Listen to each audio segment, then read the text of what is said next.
नमस्कार, आप देख रहे हैं वीके न्यूज। मैं हूं आपके साथ आयुषी श्रीवास्तव। 2020 में भारत की लड़ाई 3 मोर्चों पर रही है।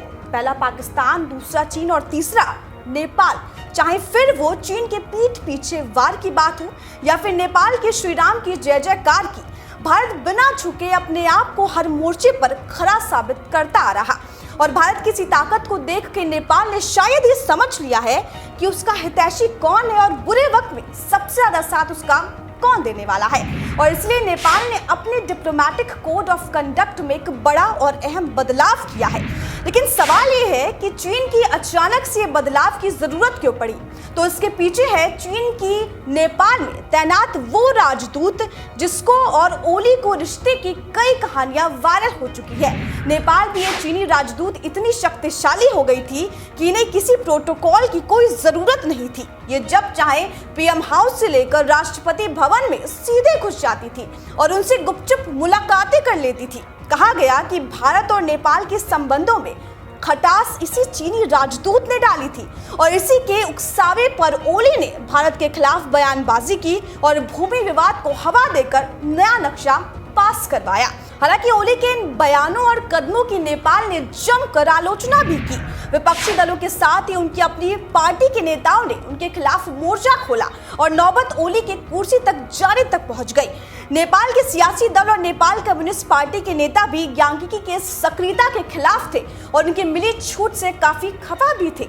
इसलिए अब उसकी पहुंच सीमित करने और उसकी साजिशों पर नकेल कसने के लिए नेपाल के विदेश मंत्रालय ने एक प्रोटोकॉल तैयार करने की योजना बनाई है, जिससे कि इस चीनी नागिन के प्रधानमंत्री और राष्ट्रपति भवन में सीधे एंट्री पर रोक लगाई जा सके। हालांकि डिप्लोमेटिक कोड ऑफ कंडक्ट से जुड़े नियमों पर बदलाव की बात नेपाल में लंबे वक्त से उठती आ रही थी, लेकिन भारत नेपाल विवाद में चीनी राजदूत भी भूमिका के बाद इसमें बदलाव की मांग तेज हो गई है और आनन फानन में अब इसमें बदलाव की रूपरेखा तैयार की जा रही है। नए डिप्लोमेटिक कोड ऑफ कंडक्ट के मुताबिक अब कोई भी फॉरेन डिप्लोमेट किसी भी नेता से सीधे मुलाकात नहीं कर सकेगा। मतलब अब यांगिकी मुंह उठाकर सीधे पीएम या राष्ट्रपति से नहीं मिल पाएंगी और उसे भी प्रोटोकॉल का पालन करना होगा। ये पहल नेपाल के विदेश मंत्रालय की ओर से की गई है। अब नेपाल में भी दूसरे देशों की तरह प्रॉपर डिप्लोमेटिक प्रोटोकॉल और चैनल होगा जो सभी देशों के डिप्लोमेट्स के लिए फॉलो करने अनिवार्य होगा।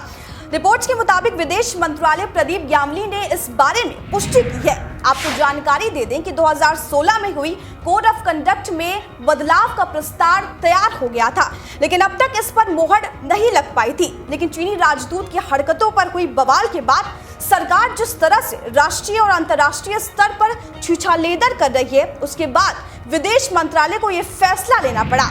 मीडिया रिपोर्ट्स के मुताबिक फॉरेन मिनिस्ट्री ने 7 प्रांतों में अपने 7 कनेक्शन ऑफिसर भेजे हैं। इनकी तैनाती अब जारी रहेगी। इन सेक्शन ऑफिसर की यह जिम्मेदारी होगी कि ये कोई भी फॉरेन डिप्लोमेट राज्य के किसी भी मंत्री या मुख्यमंत्री से प्रोटोकॉल तोड़कर मुलाकात ना कर पाए। इस नियम के दौरान में सभी राजनीतिक दल और नेता आएंगे। तो कुल मिलाकर सुबह का बूला अब शाम को घर वापस लौट रहा है। नेपाल को अपनी गलतियों का एहसास हो रहा है और वो उसे सुधारने में जुट गया है, क्योंकि चीन की चालबाजी पर उसकी चाटुकारिता में जुटे ओली भले ही भारत से विवाद पैदा कर रिश्ता खराब करना चाहते थे, लेकिन नेपाल की जनता और बाकी सियासी दलों में उसके मंसूबों को नाकाम कर दिया है। और अब उम्मीद करते हैं कि ओली की चीन भक्ति नेपाल की जनता के भरोसे पर भारी नहीं पड़ेगी।